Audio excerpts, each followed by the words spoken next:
Mr. Asa, how do you design a life worth living? That's a good question, man. I think that the first thing for myself when I started to really think about how do I want to craft and design my life, I was at a point where I was really depressed, where I was struggling and lost because I had kind of been listening to the noise around me. I was listening to what society wanted me to be, what other peers, people I was going to school with, what they were doing, what their parents, you know, judged as what a good life was, how you're going to be successful, or, for example, having to go to college. I didn't go to university or anything like that. And so I was very lost, though, because I was like, okay, well, if I don't take the traditional path, what do I do? And I think that's, one of the layers that started to break open my life of like, okay, well, what do I do instead? And it started making me have to ask some of the hard questions of who do I really want to be in this life? So, um, I think the first step is actually going through some struggle and letting that be okay. Let that be part of the process. Interesting, man. I feel like for most people they would say something like get clear on your purpose or, just the more, I guess, cookie cutter response, but I actually do kind of agree with you. Going through struggle would give you not only perspective but respect for the mundane, I guess you could say. Like I was speaking with Kamal Ravikant and I talked to him about this idea, the miracle of modernity, where I can open up my phone and order anything I want. Anything I want. I can order a TV, I can order food, I can order whatever, and it'll show up at my door in a day or maybe even sometimes the same day. And I get mad when my Uber Eats is 15 minutes late or something. We get accustomed to things so quickly. So I agree with you when you say that going through struggle is the first sort of barrier to entry when you're designing a life. How do you actually define a life worth living? I think it's important for every single person to define a life worth living for themselves. I think that that's really where we have to check in and recognize, hey, am I living somebody else's dream or am I living my own? And I think it takes time to find what your own dream is because, yeah, like, let's be real. We have to start out with something. Like, you're only going to know the possibilities that you've seen around you or what you can imagine, whether you've seen it on the internet or you've met somebody locally who has gone down a certain path. Those are the only possibilities. So um, if you don't know that many people, or if you haven't gone outside of the little bubble of like your hometown, for example, and that was me. So there's no judgment of it, but like your possibilities are going to be very limited as far as what you actually think is possible when really there's an entire world of possibilities. So, and then I think that on top of that, of course, in the beginning, our dreams are going to be some mix of a few people that we're inspired by, right? And so, like, it's not like it's bad to replicate or model after what we see. I think that's a really important process. But I think that from looking to our inspirations and maybe looking outside of the box, then we start to like become the amalgamation of these key figures and inspirations in our lives, and then we start realizing, oh, I'm actually not them either. Like, how am I similar? Like, what qualities, what values do I have that are similar to these people that inspire me? But also, where am I different? Actually, where do I want to do something totally different? And I think it's also what makes us different and where we choose differently, even from the people we look up to, that actually defines us. And so it's a process, man. It's been a process for me. It still is a process for me. There's this idea called superhero buffet where you take all your, all your superheroes, I guess, like a an Elon Musk, a Jeff Bezos, a Tony Robbins or something like this, and you look at Elon Musk and you go, well, I would love to have his business acumen, like he's gonna maybe put people on Mars, but I would hate to have his relationship skill. I would love to have Jeff Bezos's blank, but I would hate to have this blank. It's a pick and choose, create your character sort of situation. And I actually do want to push back on one thing that you said, which is that you have a very limited perspective based on what's around you, and that used to be true.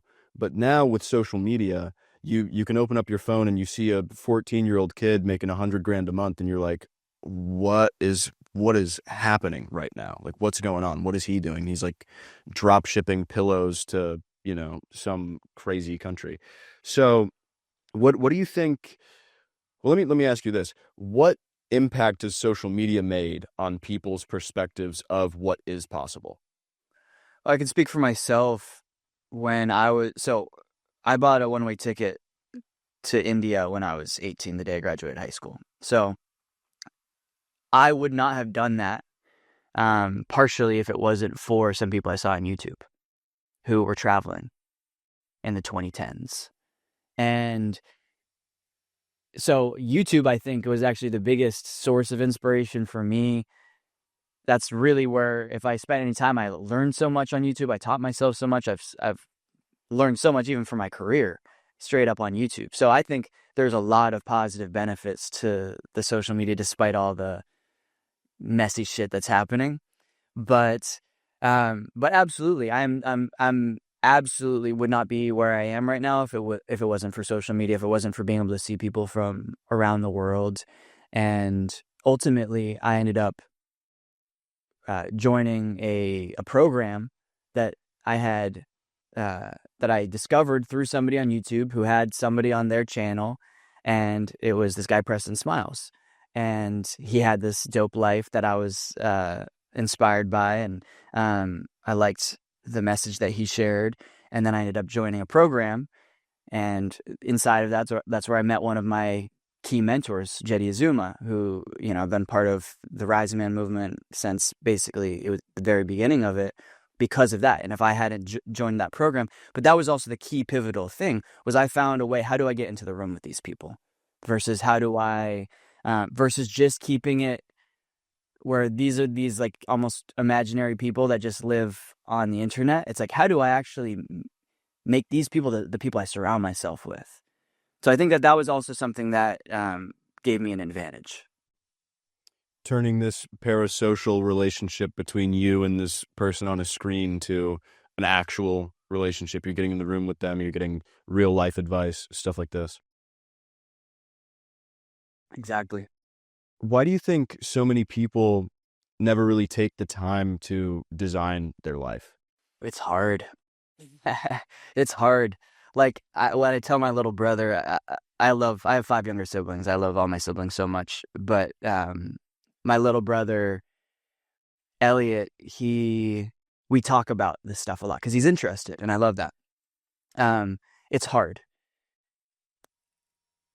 So there's so many reasons not to. Comfort, complacency, the fact that when you start to design your own life instead of just do what other people are doing, not that what other people are doing are bad, it's just isn't on your terms, right? Like I go to the gym, I work out, like everybody goes to the gym and works out nowadays and cares about, their appearance, and so do I. Like I'm not saying that just because other people are doing it makes it bad, but is it on your terms, or are you just trying to be like everybody else because at the end of the day you want to be loved and you want to be accepted and you want to be validated by the girl who likes you, or fill in the blank, or your parents or society?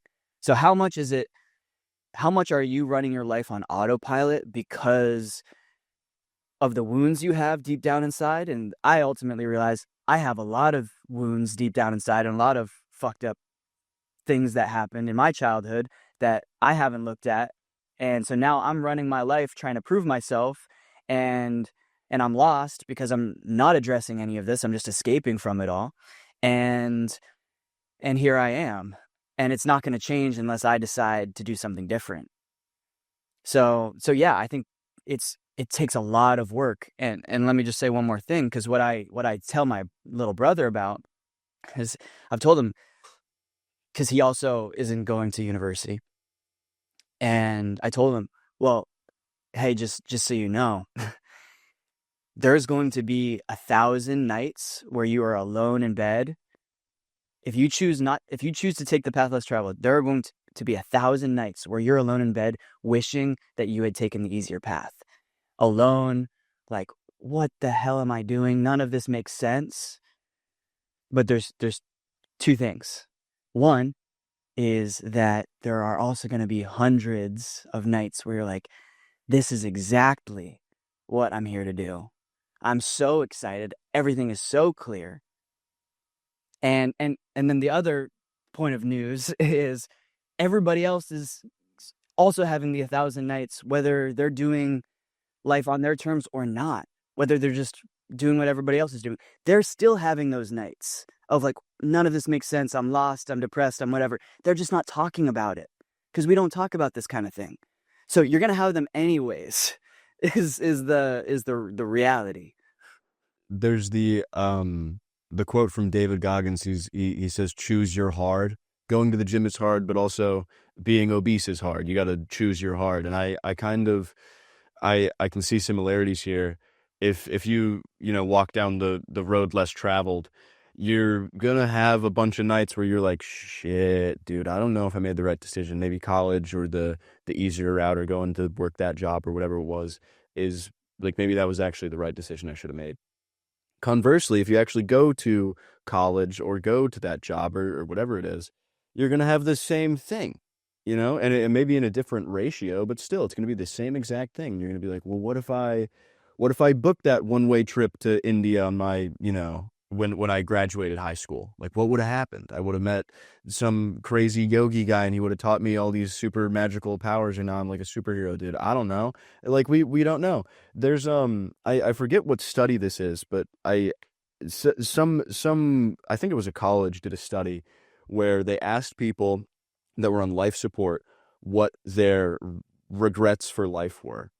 And overwhelmingly there were two types of regrets. The first one was I wish I hadn't done that, which is like I wish um I wish I didn't spend so much time working. I wish I had to spend more time with my kids, stuff like that.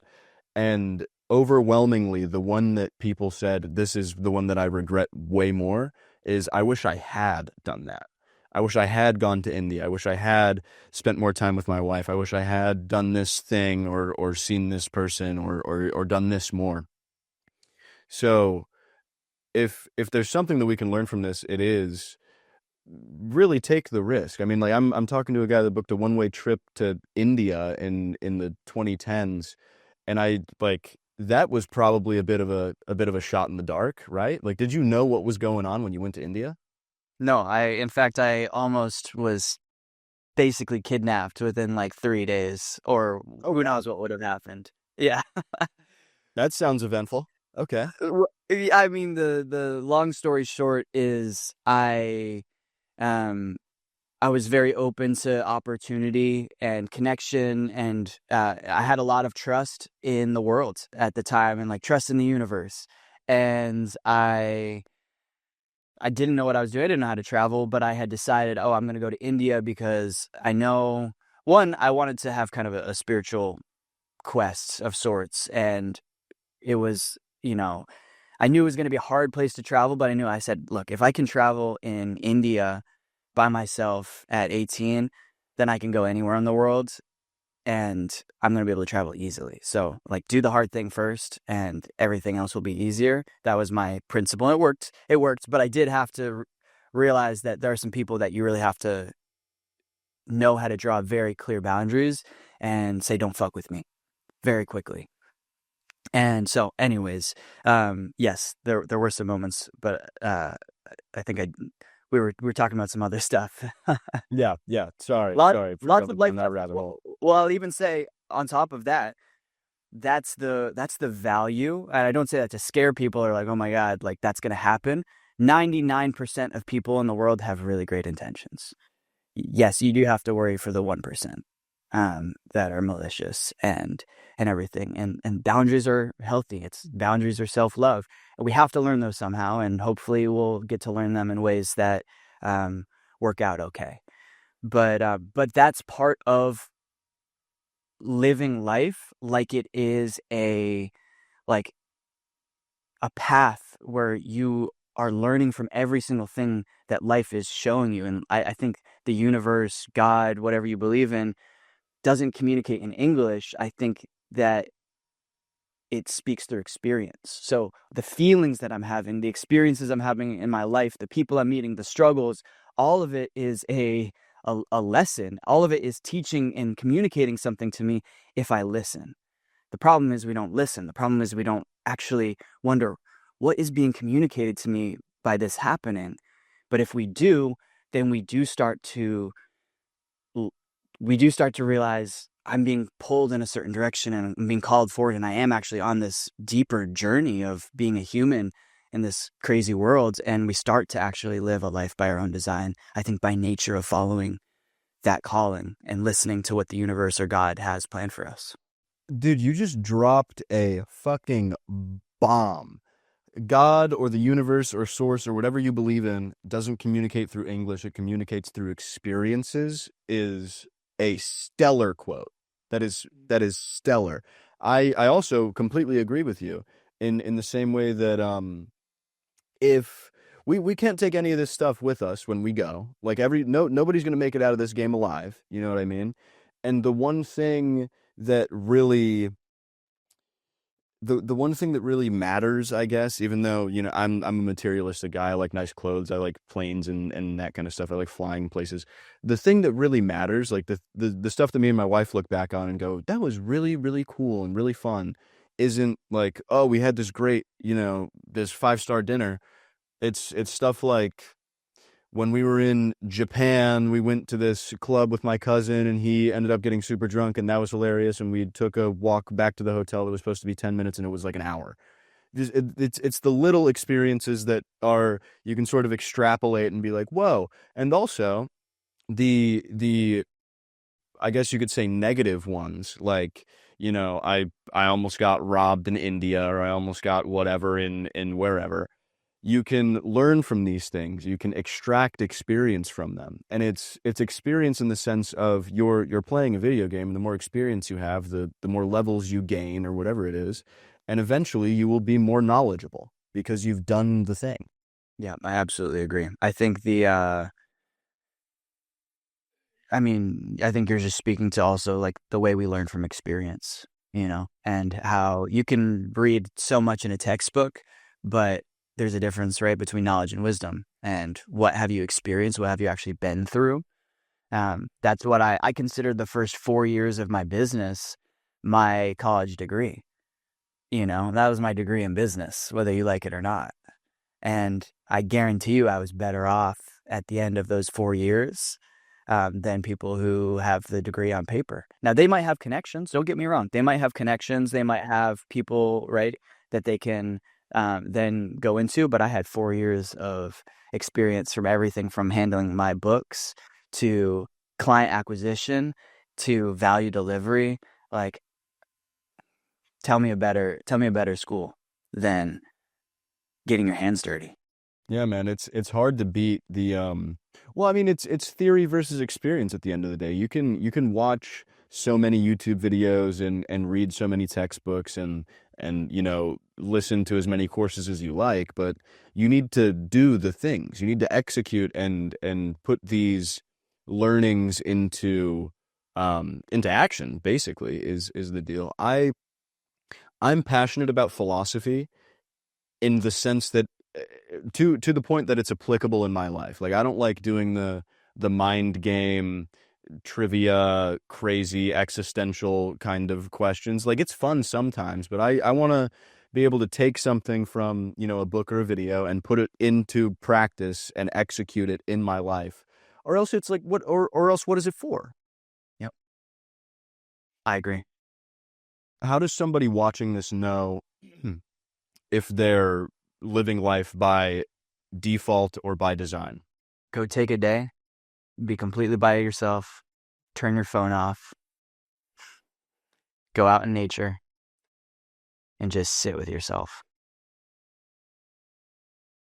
And you're gonna find something, because something's gonna bubble up to the surface Whatever you're busying yourself with isn't going to be there to protect you. And you might be uncomfortable. You might be finding yourself, if you just observe what comes up, it might be like a million different ways that you have been programmed and habitualized distracting yourself. And that's normal because that's just the day and age we live in, whether it's food or the technology or fill in the blank, um, girlfriend, relationship, all the ways that we can distract ourselves, all the ways that we can abuse things that are good for us, but good for us in moderation, not in indulgence. So if you just sit with yourself uh, and listen and learn how to take that information in and do something with it. I bet that idea sounds pretty scary to more than a few people. Especially because, most of the kids that I went to high school with wake up, and I was like this too. You wake up, you grab your phone, you scroll on Instagram for, a few minutes or whatever. You call up your buddies and you're like, hey, let's hang out. And it's constant stimulation from the point that you open your eyes to the point that you close them. And taking a sort of, it's almost like a detox, right? If you do something like that, you just get rid of all the distractions. Go out in nature is a big piece of that puzzle, and sit with yourself, and be able to actually speak with your inner monologue is, I feel like, important. If you're constantly inputting information, there's no output, there's no chance for output, and that's an important thing. Yeah. Well, that's why I think in some ways this conversation is going to be a little bit of a acid trip for a lot of young men in particular. I think other people will get it, but and I say that jokingly because yeah, when you start to, I'm just gonna say, like, take the pill in the Matrix, right? When you start to kind of break out of the fragile comfort zone that you live in, and I get it because I was that guy too. Um, then you start, yeah, it can be a little bit of a bad trip at first, of like, wow, this is overwhelming. And you just have to know that there's a light at the end of the tunnel and that you're going to get through, and actually you're going to be way better off because of it. But like Stoic philosophy says, the only way out is through. You have to, like, the longer you avoid, the more you're stagnating. And so it's ultimately your choice. There's no right or wrong way, I think, to ultimately do life. It's, you're either gonna, you're gonna learn either way. But for me, go back to the fact that you're gonna die. Just like you said earlier, we're all guaranteed one death, and we actually don't know when that is. And I think there's way too many people living in the illusion of, oh, I'm going to die when I'm 80, and you don't realize that you could die next week. You could die in 1 year. You might only have 10 years left. And because of that, there's so much complacency. And so, what are you waiting for? That's how I choose to live. Yeah, man, I like that. It's it's similar to you remember when people used to say YOLO? I remember. Yeah, I mean, like, and you look back on that and you're like, damn, that shit was cringy. But it's also like, yeah, that's like, that statement is true. We do only live once. I guess you could argue from like a religious standpoint, maybe with like reincarnation or something, that that's not true. But that, like, the me as I am right now, this version of myself is only going to happen one time in history. So what am I doing sitting on my ass and not, like, doing the things that I want to do? There's like this illusion of productivity that people have, where we write down all these goals we want to achieve, and then somehow get sucked into this like busy work world where we have, well, I gotta check my emails, I gotta go walk the dog, I gotta do all this sort of mundane minuscule stuff, as opposed to um really figuring out what you want, what you need to do to get it, and then just doing those things. And then you'll live the life that you really want. You need to figure out your shit, figure out what you need to do to get it, and then go do the thing. And when you break it down like that, it's simple, definitely not easy, but it is simple. And I feel like a lot of one of the things that people may be missing that are really covering their big wound up with the band-aid of stimulation or outside distraction. One of the things that those people may be missing is a system of execution, a system of um, figuring out what they want, figuring out where they are, how are they going to get from point A to point B, and then just doing the thing. Absolutely. If if people if people are watching this right now, I hope people are watching this right now, but if there are some that are watching this that find themselves to be so busy, they're doing so many things, there's so much stuff going on in their lives, but nothing's really moving towards their their goals, their life vision. Nothing's happening, but they're doing so much stuff. What advice would you prescribe to that person? Make sure that your life vision is the overarching umbrella, and that your work is and career is underneath that, not the other way around. Right? Most people, by default, your life vision fits into the weekends, and your entire life is being controlled by your career, whoever your employer is, or whatever your job is. And so your life vision has to fit in to the in between. And that's where I think you find, like you said earlier, you find people at the end of their lives regretting that they hadn't done the thing that they dreamed of, or maybe many things. And so to me, that's actually where it all begins. And I've talked a lot about this with a lot of people, but first connecting with what is my vision for my life, and then looking when it comes to our careers, because I think of your business, your career as that's where you get the resources to do everything, to make it all possible. That business or your career is the vehicle for you being able to create and have the experiences, all the experiences holistically across all the parts of your life that you want to have. But you have to prioritize that life vision comes first. I talked to this guy, and he called his business a freedom machine. And I was like, I what? I've never that's wow, okay.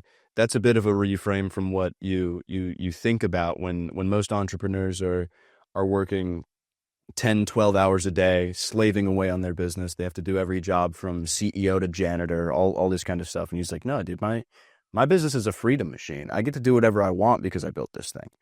I was like, whoa. There's this it's like Franklin Covey or Stephen Covey quote, begin with the end in mind. Yeah. Yeah. Like you need to That's figure exactly out where I learned this. what you're doing. Exactly. You figure out what you're doing, and then you're like, okay, is the best way for me to get there? Like if you want to be an investment banker, maybe starting your own business isn't the way to go. If you want to be a a a CEO of a large company, maybe starting the business isn't the way. But if you want to be an entrepreneur, you want to do the long trips in Thailand and work on the beach and stuff, you're gonna have to put in some blood, sweat, and tears for that. So you might as well start now, right? Yeah. And that's why either way, do it on your own terms. Do it on your own terms, whatever that is. If your vision is be the investment banker, go for it. Like who's going to tell you not to? There's no right or wrong way. If your vision is, work a local job, and, like I grew up in pretty blue collar family, and I have a lot of respect for people who show up to work every day and do like live a simpler life. Um, it's not what I chose for myself, and I have a lot of respect for it. So whether it's that or whether it is, yeah, pursuing exactly what society values as success, or wherever in the middle that you fall, just do it on your terms. what's at stake? What happens if somebody never defines their vision? Like what do they lose? Everything. Everything. Because, it's why like the Oracle of Delphi, right? I think above the entrance to the Oracle thousands of years ago, it said, know thyself, right? Know thyself. If you don't take time to know thyself at all, then don't be surprised when you end up in a relationship with somebody who doesn't have the same values as you, and it doesn't work out. Don't be surprised when you end up down a career path that, you totally burn out from. Don't be surprised when you find yourself in these moments of struggle. These moments of struggle are fine too, by the way, because yeah, part of being human is suffering, right? The Buddha said it. Life is suffering, but there's a way out of suffering, and you have to know yourself. You have to know yourself, be aware of yourself, and be connected to yourself if you want to move in a way that's aligned with your heart and soul.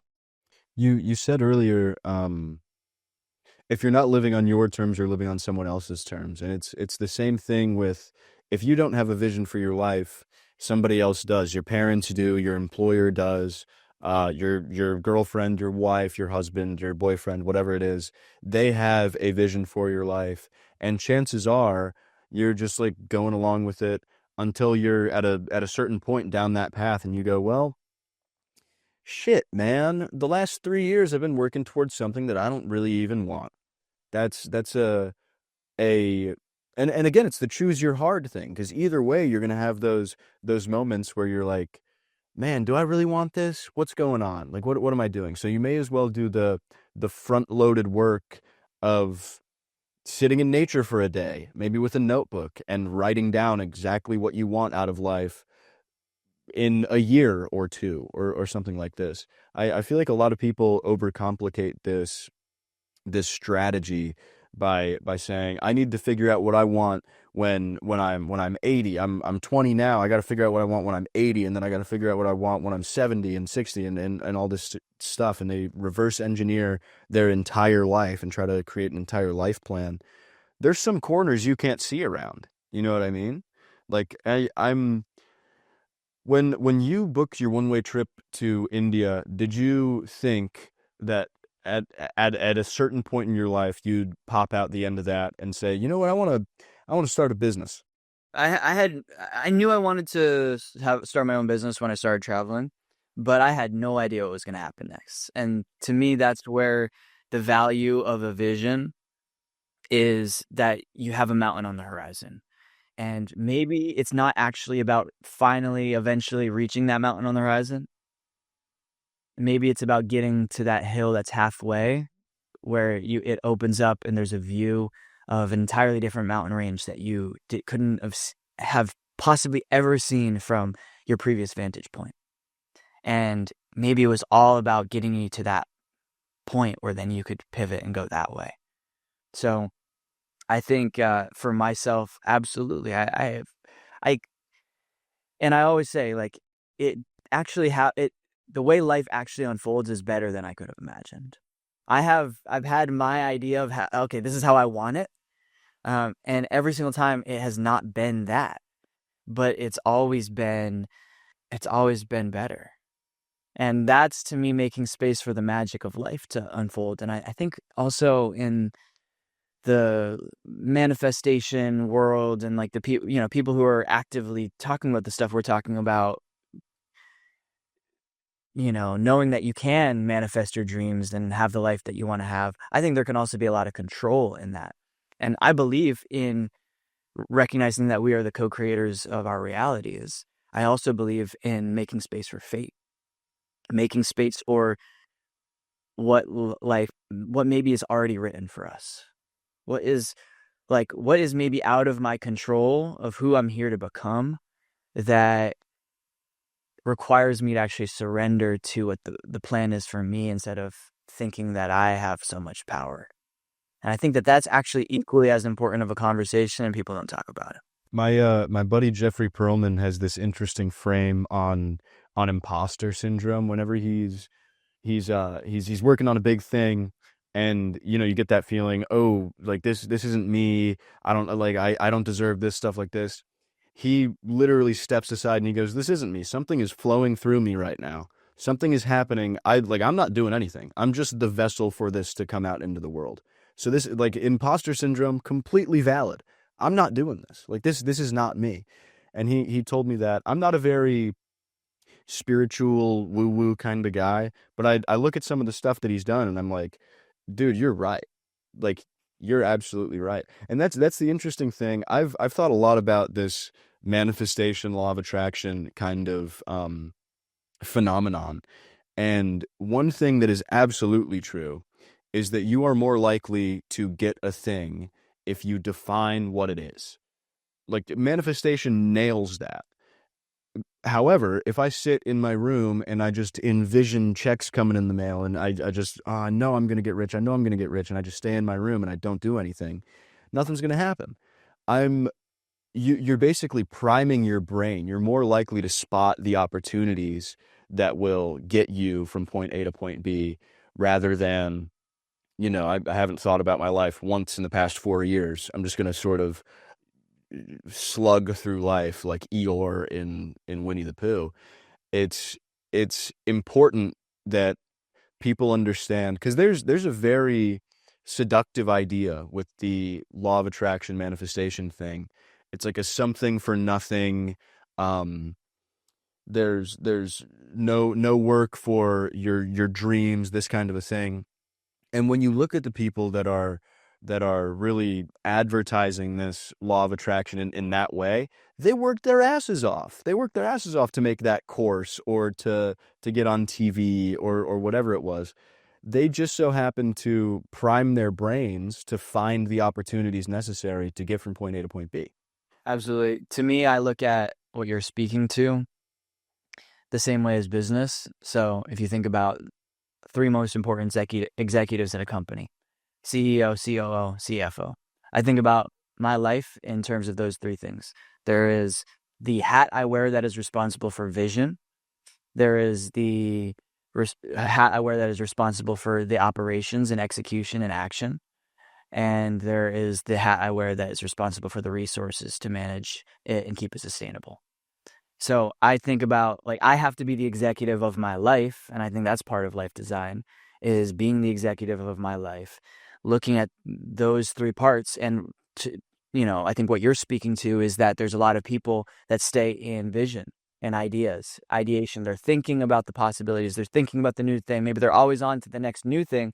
And actually, if you want to create things in the world, right, this is going to maybe sound a little woo-woo for some people, but like, masculine and feminine. You need a sperm and an egg to create life here on Earth. You need both. You can't have life without these two principles: the sun and the moon, yin and yang. It's everywhere. It's a foundation of reality. And so, yes, you need idea, but you also need action. Yes, like, you can have vision and thought, but you need to bring it in. If you want to bring it into tangible form, you have to be balanced. You have to have both. So I think we have to be whole in ourselves as humans. If we want to create anything intentionally in the world, we have to balance those parts of ourselves that that will be in the birth, but that will also be in the action and seeing it through, and watering and nurturing and bringing this thing to life. Are you familiar with the Hermetic principles? Yeah. So there's the law of gender. That's, yeah. I think that this idea is so important, and I can tell that you spent time with Preston, by the way, because he loves talking about this stuff, and he was one of the guys that really, like, drilled this into my head, because I've talked to my wife about this, and she's like, the masculine feminine polarity. This is where the things get created, and I've always been like, since she's explained it in a feminine way, and I am a more masculine person, I didn't really, I couldn't get from point A to point B. I couldn't get there from here. And then a dude like Preston talks to me and he goes, dude, gender has the same root word as Genesis, has the same root word as generation. This is how things are created. Man and woman create child. Like, that's the thing. This is how things happen. So if we have this sort of I guess you could call it like a flowy ratio within yourself of this masculine, feminine, yin yang, this kind of a thing. There are points in your life where you need to make things happen, and there are points in your life where you need to let things happen. And there's a sort of paradox there because it's really hard to tell. It's really hard to tell what is what and which one you should do at whatever moment.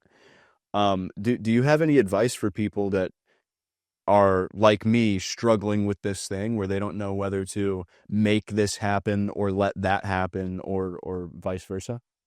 Yeah, so you need to know, where do you lean? What's your default? What's your habitual, like, I always do this? Do you always jump into action, or are you more passive? Do you usually like sit back?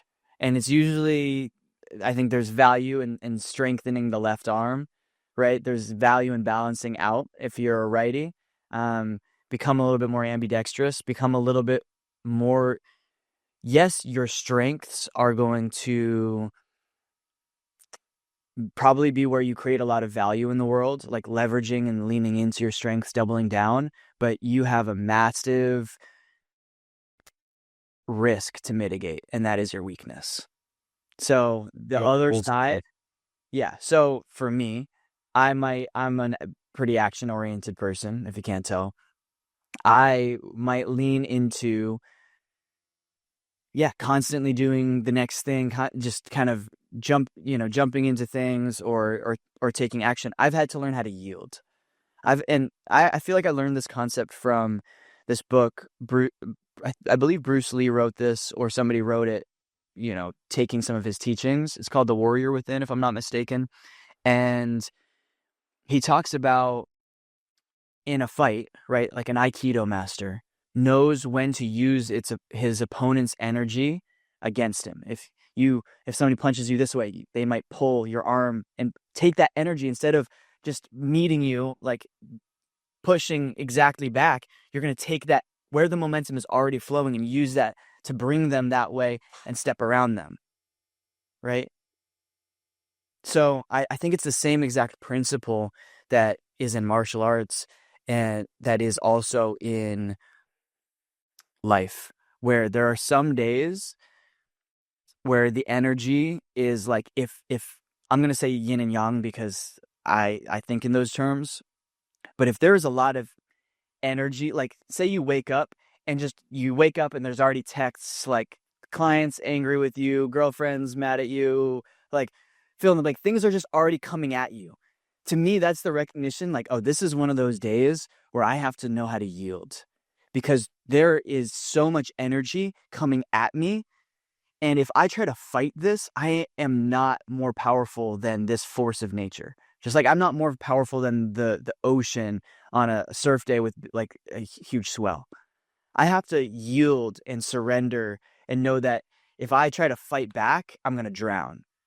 But if I can yield, it will pass, and then the sea, the ocean will clear up again, and then I can move forward. I can advance.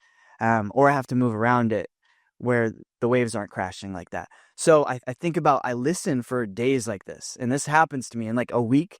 There will be days, or sometimes it'll feel like a month, where just things are just coming at me. Everything's like challenge after challenge after challenge. That's like yang energy.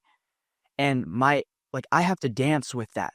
Also, I think salsa, from like partner dancing, I think this is a great other teaching of this. It's like you have to dance with life. There's a time where you lead and there's a time where you follow. And if life is leading, that's my opportunity to be the follow and be like, okay, how can I dance with this? And then there's time where it is more submissive, more passive, and there's space for me to input my will. But if I just constantly input my will into life, good luck. Good luck. Yeah, it's a rough one. Chances are you're gonna hit a really hard wall pretty soon. That's yeah. I agree with that because some days there's the idea, well, I woke up on the wrong side of the bed today. Nothing's going right for me, or stuff like that. And if you allow these things to happen, which is the sort of feminine, flowy, allowing, being receptive to what could be, and all this stuff, the chances are that you will, make it through that without as many scratches as the version of you who tries to impose your will on the universe, and I'm stronger than whatever force is acting upon me, and all this stuff. I think it's interesting because I'm the same as you. My default is definitely action, and being um strong-willed, sometimes to a fault, very stubborn, things like this. And sometimes I need to sort of talk to myself internally and be like, "Hey man, maybe we should chill out. Like maybe we should just let some things happen today because what's the worst that could happen?" There's this weird thing that I've done in the past, which is I create these internal schedules that I don't tell anybody about. I got to get this amount of work done by this time today, and I got to do this by this time, and then I'm going to work out this time. And if somebody or something interferes with this internal schedule, I'm just like, oh, the whole day's ruined. The whole day's just thrown out because my organizational structure is just gone. And it's silly because the the structure is there just so I can do the thing.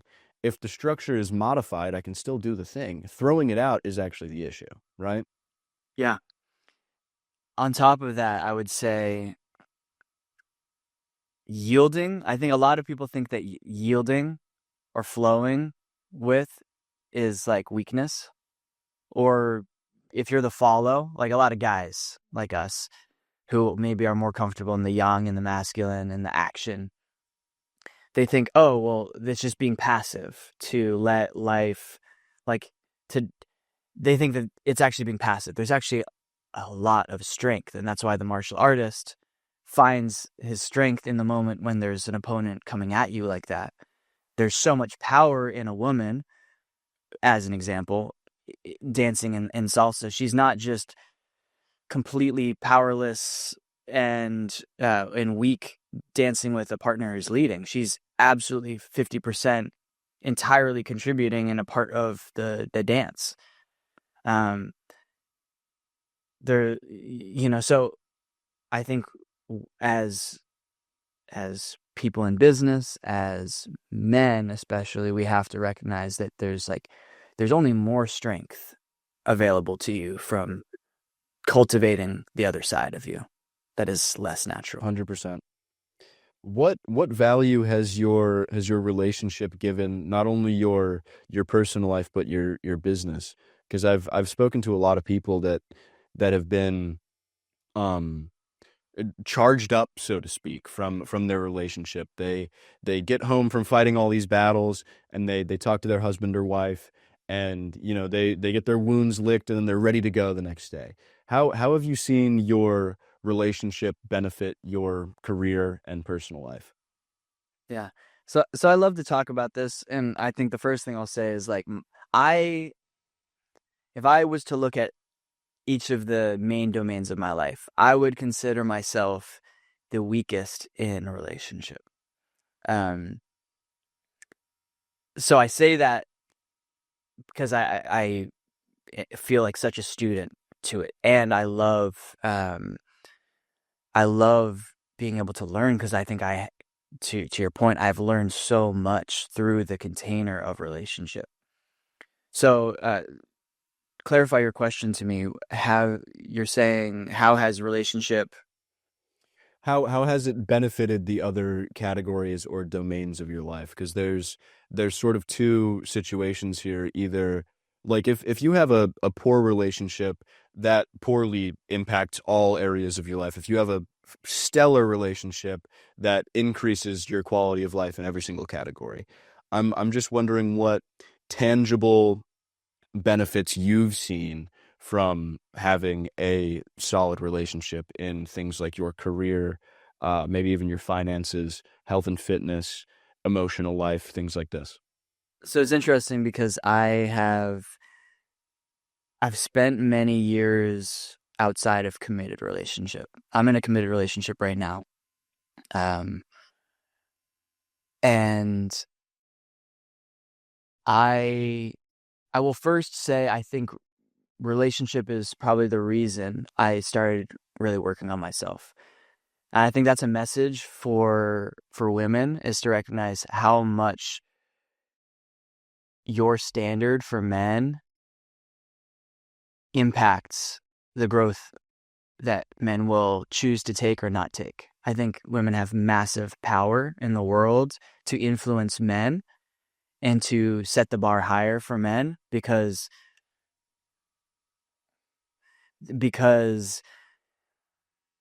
of how primal and core to our nature it is to fight for the validation and approval and love, I think, in its best form, of women.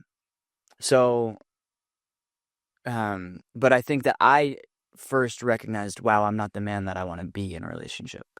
I had a lot of shame where I recognized, wow, the ways that I have showed up in relationship, I feel ashamed of. And not because anybody else told me to feel shame about it, but because I know that this is not the man that I want to be. And I think that that's when I really realized how much I value respecting and honoring women, was through many mistakes of moments where I mistreated partners, women in my mother, stepmother, sister, girlfriends. So I think it's been one of my biggest teachers, because it's been one of the biggest points of, wow, like I missed the bar, like this is not it. And seeing how much work I had to do. And so I think I spent a lot of time knowing that I wasn't ready to open my heart again to the depth of connection, because I wasn't yet the man who could hold it. And I think that inspired me to find, how can I be solid in all of these areas of my life, from my business and career to my health and fitness to my mental health. Like, how can I be whole in myself where my relationship is just the cherry on top? And that's been a process, still is a process, because I think relationship continues to still be the biggest teacher for me in my entire life. I think now, because I'm in a place where I'm moving in the direction of family and marriage and those things, I'm just at a point where, it inspires me and motivates me even more. It's not like, I would be motivated to create all the things I'm creating regardless, but to know that I can share that and provide and offer that and do it for more than just myself, but for this thing that we're creating together, I think there's nothing that really feels more meaningful than that to me. It's the cherry on top, like you said. It just adds to the motivation pile, and it adds to the purpose pile and things like this. One of the things that you said that I want to expand upon, that not a lot of people talk about in the relationship, dating sort of sphere, is becoming the man who deserves, or the woman who deserves, your ideal partner. Developing lovable attributes within yourself before you meet X person or Y person, or whatever it is. It's super important, surprisingly, to be a lovable person. And like, it doesn't really matter how much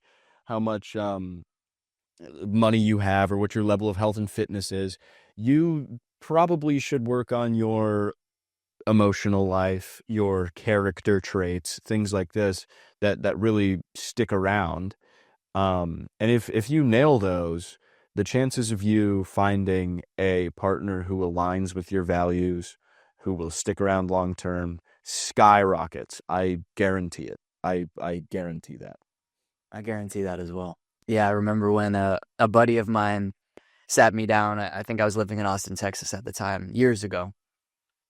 He sat me down and was like, "What are all the attributes that you want in a partner?"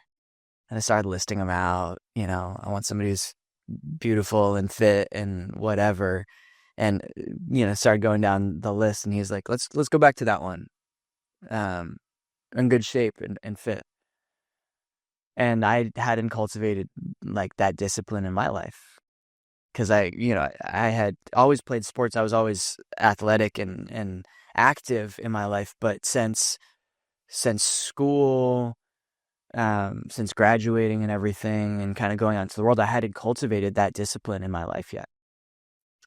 For myself, outside of team sports, outside of doing things in an environment where we were freestyle skiing or like doing active things together, I hadn't cultivated that with myself. And that was, one of the things was like, yeah, how do you think you're going to attract that woman? What do you think she's going to want from a partner if you're not that, right? Exactly. Yeah. What's what's if you had to attribute your success in life to one singular habit, what do you think that would be? Yeah, my movement. And actually it's not my gym routine, although that's key and a part of it, but actually I think the longest standing, I couldn't count how many thousands of days because I think it's been close to 10 years. Yeah, it's been 10 years that I've had a movement practice, like in the morning, and it's evolved. I think I was interested in yoga. I learned Qigong. I learned a lot about functional movement, basically being able to connect with my body and within 10 minutes have like gone through every joint and every major muscle group and like way my body rotates, and to be able to tend to it and wake it up and like give it life. And I'm so grateful that I've cultivated this because I mean, for me, it's like it's a meditation. Although I'll still meditate at times and I'll still pray and everything, but there's prayer and meditation inside of this one practice for me. And I can do it inside of my own room. I can do it whether I have nothing. Like I can do it inside of a hotel room. I can be on the other side of the world. I can do this. I just need a tiny little bit of space. I can do it out in the park and, across from my house. I can be outside on the beach or in the sun, anywhere. It's possible. It's all here, and I just feel like aligned. I feel like just like I look at my life holistically. I feel like by taking care of everything from my neck down to my like foot reflexology and stretching my feet or my ankles, like and everything in between, I feel connected to my full power. Nice. Nice. I should probably install something like this because the one part of my health and fitness that I'm super weak in is stretching, yoga. And again, that's probably the sort of masculine feminine polarity thing where I want to move weights and I want to do kickboxing and rah, but I refuse to do toe touches or any of these things, which are probably more beneficial to me than a few more pounds on bench press or whatever it is. It's yeah, that would be super, super useful for me. What if somebody feels behind in life, if they're watching this podcast right now and they go, well, shit, maybe I should design my life from the ground up and figure out exactly what I want.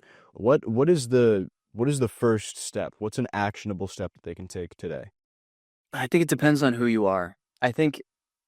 I know that there's going to be a range of people watching this, but I think for young men, one of the first places I could direct anybody would be to Rising Man, which is a nonprofit that I've been a part of for a long time, and risingman.org, going to the weekend event, which is the, kind of intro beginning to just becoming a part of the organization, getting involved with the community, or joining a men's team.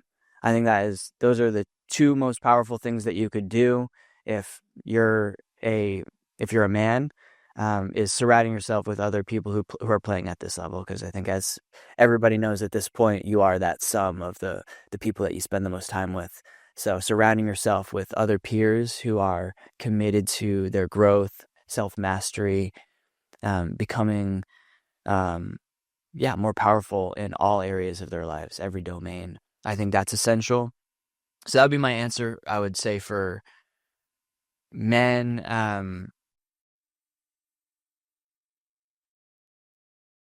Ask the question again, and maybe I'll have another one for somebody else. If somebody is watching this right now and they're sort of lost in their life and they've decided, well, I'm going to design my life. I don't want to live by default anymore. What's one thing that they can do today to start this process? I think it's exactly what we talked about earlier. I think it's connecting with what is your personal vision, and that's something that you could do out in nature by just taking an afternoon or a weekend, a day in the weekend to go be by yourself and journal and just connect and write out the things that are most important to you, and connect with how, zooming out 10 years. Where do you want to be?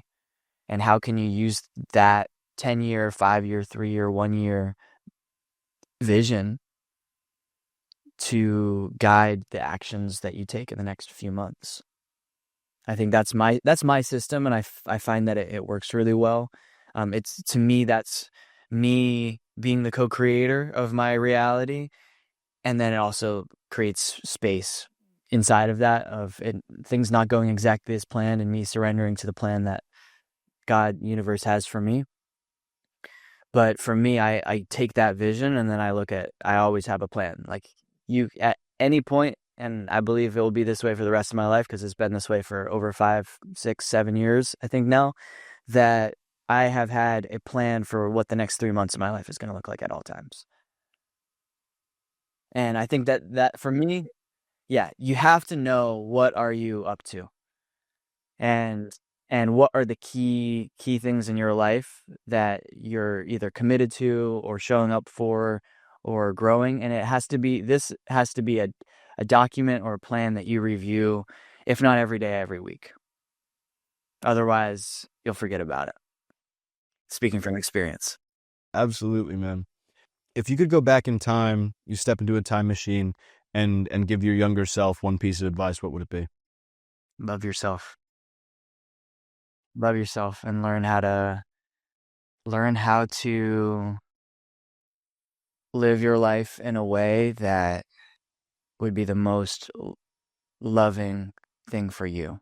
The same way that you would wish, if you have a younger sibling or a kid, in the same way that you would wish the absolute best for them, can you live your life from that place of, like, wanting the absolute best for yourself, like looking at that picture of you when you were 3 years old and being like, I want the world for you, and I just want you to be happy. Um, if you can get to that place in your heart where it kind of breaks open a little bit, and if you can get there with yourself, I think that changes the game. And I think, because I hated myself at a certain point, um, a lot, I think I really had to learn how to find that for myself. And I keep going back to that, of like, hey, to that inner child inside of myself, like, I'm going to take care of you. I'm going to be your father. I'm going to be there for you no matter what. Like, I'm going to take care of you, because nobody else is there for you like that. And I don't want anybody else to be there for me like that anymore. I am no longer that child. I'm an adult now. I'm a man. So I get to be the parent for myself. I get to be all of that. I get to offer myself what I need, instead of looking for other people to fill those roles. It's great when I still have parents. I still, like, they're still in my life. I still love them, but my relationship has also changed with them, where I don't need anything from them anymore at all. And actually, like, I'm there for them now. I call them to check in, you know? I call them to make sure that they're okay. Um, and so I think that there's a shift that happens for us where we start to realize, like, I'm the one in my life, and um, and how am I gonna serve the people in my life the best I can? Whew. Yeah, man. I agree. Love yourself. If there's this great quote by Kamal Ravikant just before we wrap up here. He said, Yeah. um, if I loved myself truly and deeply, would I allow this or would I do this, whatever it was? And I started asking myself that, I think 2 or 3 months ago. And when I wake up at 6 in the morning and I'm like, I want to go back to bed because I don't really have stuff to do. I'm just gonna go back to sleep. If I love myself truly and deeply, would I go back to sleep right now? No, I'd probably get my ass up and go on a run, and then I go on a run. It's that kind of a thing. It's just a complete reframe of your of your situation. If you switched bodies with your younger sibling, you would want to treat that body in that life the best it could possibly be if you knew that you were going to give it back in a year, right? So just do that with your own system, with your own self, you know? Yeah, I totally agree, man. I totally agree. And yeah, it's definitely my wish that more people in the world would would find this connection with themselves and really act from that place. I think that at the end of the day, why I'm passionate about even designing your life on your terms, it's like, why does that even matter, right? Why not just be on autopilot? Uh, because I think that the world will be a better place. World is a better place with more people who love life, more people who are passionate, more people who are connected to the beauty of and the magic of the fact that we live on this planet being hurled through outer space for this finite moment. And um, yeah, the more people who are connected to that, who are connected to the blessing of the fact that they're alive, and how can I, from that place of like, I'm so filled up, I'm so grateful, like, how can I make life today a little bit better for one person, you know? I think that's a successful life also for me on my terms. I have other definitions of success, but I think if it was going to boil down to one thing, to one wish, and I think it all comes right. I mean, it's pick the prophet who said this, but love thy neighbor and as yourself, and also simultaneously love yourself you know as you would that other person that you care about so much. Dude, thank you so much for your time. Where can our people go to connect with you, learn more about your work, stuff like this? Absolutely. So Instagram, LinkedIn, Facebook, you can connect with me, Asa Tyne. Um, for those who are interested in what I do professionally, wayfindersmedia.com is where you'll find all of that. I have a book called Building and Scaling a Premium Brand. And yeah, a little bit about Wayfinders Media briefly. There's multiple ways you can work with us, but we do full service brand development, and we also do marketing retainers to help both increase conversions and increase traffic for people who are making a difference in the world, for entrepreneurs, business owners, founders who are doing good things. Because I believe in the impact of businesses that are truly service oriented, people who are experts and really good at what they do, being able to get those people out into the world in bigger ways. And so I think Wayfinders Media was created with that intention to be able to amplify voices that are making a difference in the world. And we're doing that, and we've been doing it for 7 years now. So um, that's where you would find me there, through, and either having a call to work together on that capacity if you're an entrepreneur or business owner. Also, there's one-on-one consulting options there, for people who aren't ready to bring on a full team into their business. And that's about it. Amazing, man. Thank you so much for your time. I really appreciate you. This has been awesome. Bro, likewise. It's super fun. Thank you.